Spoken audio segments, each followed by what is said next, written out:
Well, happy weekend. It's been a bit since I've had the opportunity to do one of these, and I wanted to talk a little bit about.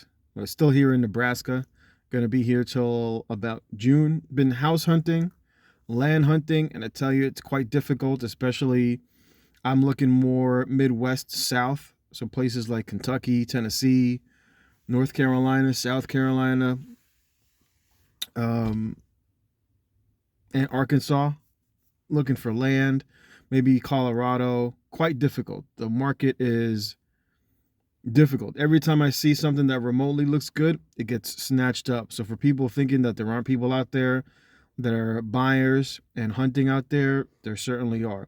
If it looks remotely good, it's getting snatched up. So you got to move quick.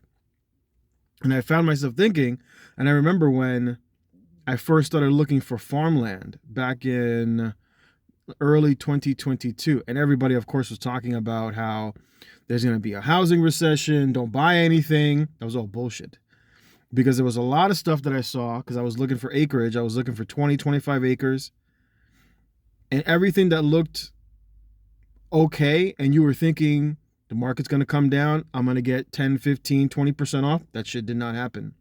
All that land got scooped up to the point where I could no longer find farmland in the price range that I was looking for.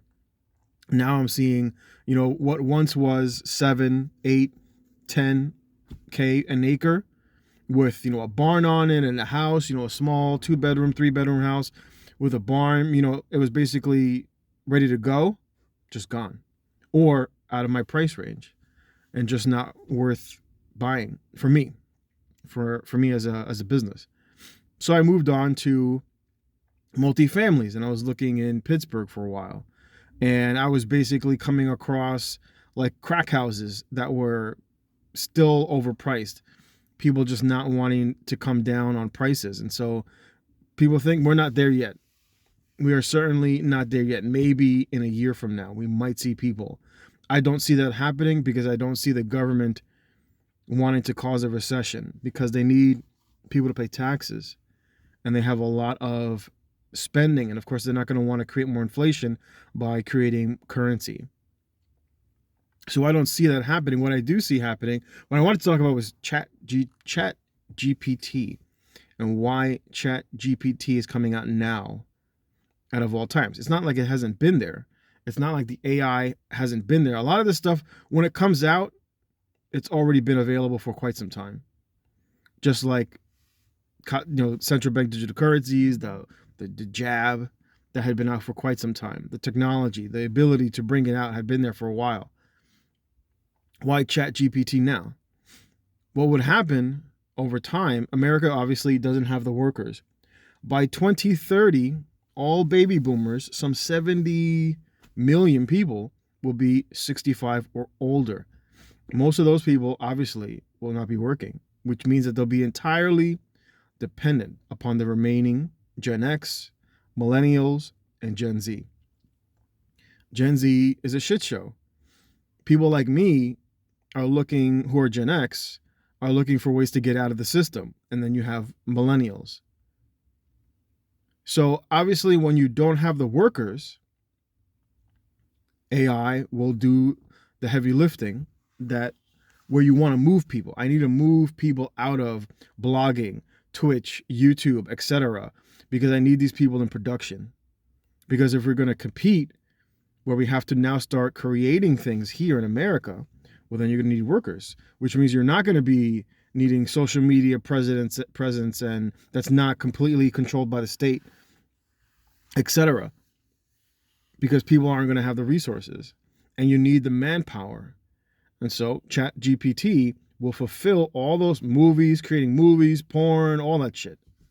All that stuff will be done by Chat GPT. Blogging, anything that coding, whatever it can do for coding, website design, etc. It can be done. It can be automated through the AI of Chat GPT, because you need those people. You need to lower their standard of living, and the AI will help maintain some level of standard of living among Americans, because then now those people will be able to go and do other jobs and fulfill other roles. If you have 70 million people that are dependent upon the rest of the populations, well, then that becomes a problem. Because now those people have to be dedicated towards healthcare. And that's a lot of people that you need towards production. And that's why you're going to see a lot of changes with jobs. The labor market is going to change. And if the welfare goes away, a lot of the people who came from, Latin America, south of the border, are going to leave. And the standard of living in America is going to precipitously fall. Just based off of the numbers. A lot of those people came here because of a little incentive, a little welfare, some child tax credit. We're going to give you a house. We're going to educate your kids, some form of, so that we can put you on the payroll to get taxes from you, to get resources out of you, to get work out of you. And in the future, that's going to change dramatically. If the welfare goes away, a lot of these people are going to go away, and you're going to see crime like you've never seen in America. Just look at what's happening right now in France. The French are rioting over the government stating, we ain't got the money to pay for your retirement. That's just a reality. And the people, of course, are upset. And obviously, it's overwhelmingly most of the elderly, most of the older people who are going to drag the country down into poverty. And so Macron is stating, we cannot. Everybody voted against it. The people voted against it. The parliament voted against it. And he just went ahead and did it because he understands what needs to be done. But the problem is that they're a democracy. And what the mob wants, the mob gets, even if it is to the mob's destruction. And that's exactly what would happen in America. What's happening in France, the outcome of what happens in France, if Macron backpedals, the outcome of what happens in France will be tenfold in America. Because we have more people on welfare than in France, statistically, not just numerically. The biggest welfare states are New York and California. So if you wonder why California is a shithole and why New York is the way it is, it's because of the welfare. You have a lot of people that are just living off of the public dole and not participating in the labor market. It causes shortages. You see it with housing, where you have people are like, oh, I want rent control. And then people are like, why can't I get an apartment? Why can't I get a house in New York? It's because of rent control. Because it creates shortages. Price controls always create shortages. Because as the market should be able to fluctuate and expand and contract, it can't. Because the government is artificially saying you can't raise prices. And so people who are skilled to be able to build homes don't want to. Why? Because they can't make their money back. So why would they? Why would they build homes? The only people that they'll build homes for are the wealthy. And the poor live in the slums. They live in those big high rises. And it is what it is. And it's overwhelmingly because of price controls. You allow government and people to not work. Like Paul said, he who does not work does not eat. If you don't work, you don't get good housing. It is what it is. And you're going to see more of this as time goes by. It's going to happen gradually. Like we see in, like when I used to work in hospice, you always used to talk about a person's health. It's like a stair step. And then something happens, an event happens, and it takes you down a peg. And then you coast a little to the side, and it takes you down a peg again. And that's exactly what the standard of living is going to look like in America. It's not going to be this dramatic collapse where it's going to be anarchy, although maybe towards the end it will be. But all the way down, there's going to be more people calling for welfare. And all the people are going to end up with is slavery and authoritarianism. That's why you see, the whole, we're going to ban TikTok and anybody using a VPN to promote propaganda, we can get a jail time. And it's just ways to control the internet. Because as people start to talk, obviously the internet is going to be the main place where people are going to talk. And you're seeing this already in France.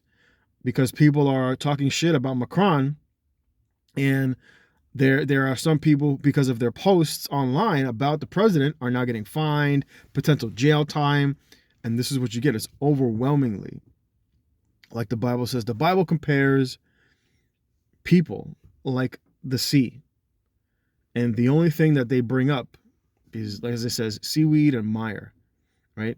That is why King Solomon, when he became king, and God said to him, ask me anything, and I will grant it to you. And King Solomon said, give me wisdom to be able to lead the people. And because Solomon asked for wisdom, he didn't ask for gold, he didn't ask for riches, he didn't ask for women, he didn't ask, deliver my enemies into my hand. God said, because you asked for wisdom, I will grant you all these other things. Because it takes wisdom to lead a people. And especially when you're trying to lead people who are stiff-necked and rebellious, like the ancient Israelites were. God even said it. When they came out of Israel and he performed all these miracles for them, he provided the manna for them, and they just talk shit. They just talk bad about him. You brought us out in the wilderness here to die? We were better off in Egypt, where we had pots of meat, even though they were slaves. And that's why a lot of people when they talk about slavery, they overwhelmingly say it is voluntary. Exactly what we see today. You see people volunteer for the jab. You see people volunteer for slavery, debt slavery, etc. And we don't have the wisdom and the ability to force people into a specific direction because democracy, right? We're supposed to be a republic. America is supposed to be a constitutional republic. And what you see decade after decade is the erosion of the Constitution in favor of law. And law is just designed to separate the wealthy from the poor and to make it harder for you in life instead of following what was already outlined in the Constitution, just like in the Mosaic Law, the 10 Commandments, right? 10 Commandments, pretty simple. Don't kill, don't steal, don't covet your neighbor. And a lot of people are coveting nowadays. A lot of people are looking at the wealthy. They're saying, oh, you got a nice car, you got a nice house. You should pay more. You got a lot. You worked hard. You should give us some of what you got. And if you don't, we're going to vote for it. And this is the corruption of the people. And this is the corruption of a democracy. This is what you get in a democracy. This is the result. You get ruled by mob. And the baby boomers have been the biggest generation for quite some time. And so they voted for all the free stuff. They voted for all the welfare, Social Security, Medicaid, Medicare, etc. To the point where we had the highest inflation of all times, and people were still calling for the government to pay for their student loans. You need to give us housing. Oh, what about that child tax credit? We need that child tax credit back. The mob wants, the mob will get. If you won't, and this is what's going to happen in France. When it comes time for Macron to leave, unless he seizes authority and becomes a dictator, for potentially the betterment of the country, depending upon how he acts. But the only thing that will happen is the mob will vote for whoever's going to promise them free shit. This is the exact same thing that happened in Greece. And Merkel was very disappointed in the outcome. Obviously, because she already had socialist issues in her country to deal with. And so she was hoping by bringing in Greece that they were going to be hard workers, that they were going to add wealth, that they were going to add production to the country. And that didn't happen. They became dependent. They became dependent upon the EU to the point where Merkel had to tell them, either you cut spending or we're just going to let you starve. And then they voted out the politicians who came back and said, we need to commit to austerity. And then the people voted them out in favor of people who said, we're going to bring the good times back. We're going to bring the welfare back. And that's what she said. That's what her reply to those political leaders were in Greece. She said, either you cut spending or we're just going to let you starve. And it is what it is. Like the Apostle Paul said, he who does not work does not eat. And we're living at a time period where that is going to dramatically happen in many people's lives. It's sad when I go to the supermarket here in Nebraska, and this woman that works there, she's got to be like upper 70s, maybe 80. She can barely function. She should be retired, but unfortunately she's there bagging groceries. And many boomers who have not prepared, who have been completely and entirely dependent upon the state, are going to be in that exact same situation. Many of those people who would be retired, you're going to see them working jobs to the best of their ability until they expire. It is what it is. That's the life that that's what happens when you vote for socialism. This is what you get.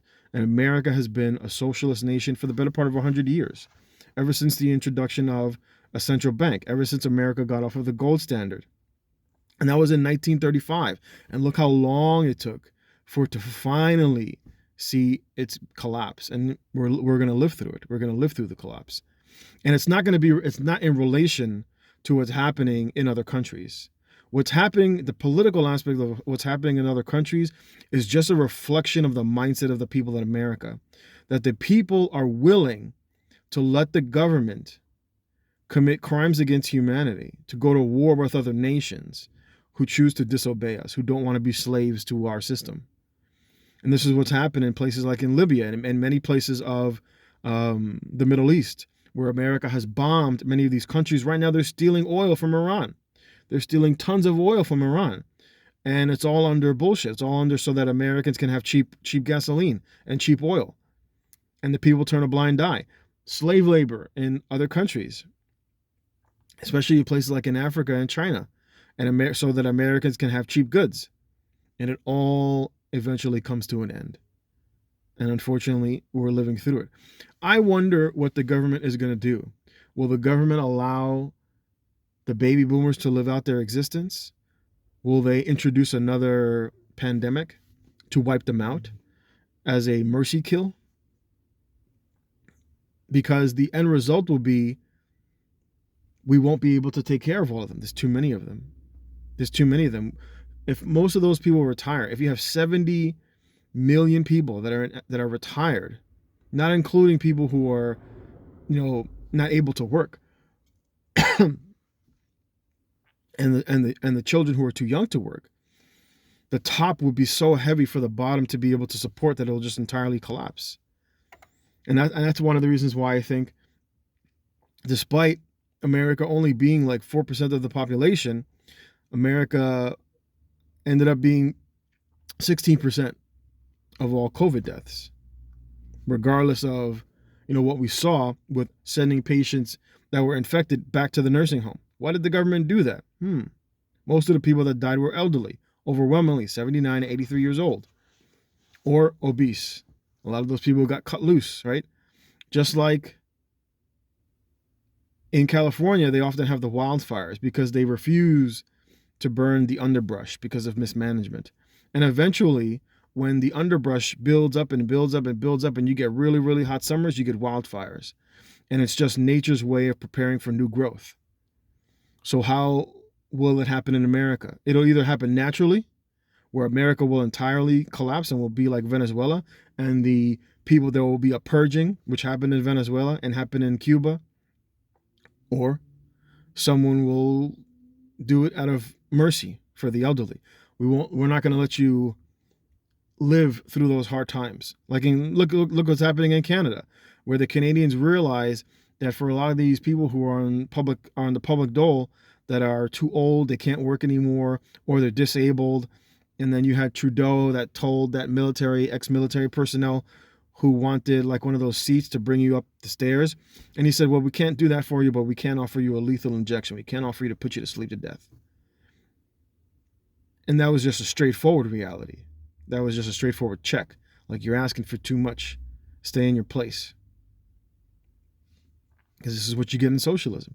And all these Western countries are going to experience that level of pain. And we'll see what happens. We'll see what the people do. I guarantee you what the people will do. People will be just like those in France. They didn't riot for the jab. They didn't riot for the lockdowns, but they damn well will riot for the welfare. It's the exact same thing that happened in Argentina. Though Argentina had 100% inflation, the people were still calling for the government to spend more money because they had like 60% unemployment. Because all those people were on welfare.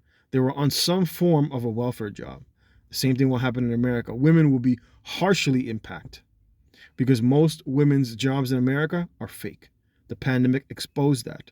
For every one man, and I talked about this, for every one man, and especially that worked for the government, for every one man that lost his job, 10 women lost their job. And that will be what comes next. Anyway, enjoy your weekend. I'm going to go home and I'm going to go back and relax. I had a long work week. I'm off for 2 days. I'm going to relax and I'm back at it again on Sunday. Still house hunting, still land hunting, still looking to build a house. Hopefully something good will come across my way. I'm praying for it, thinking about it, watching, looking for it. Anyway, I'll catch you next time. Thanks for watching.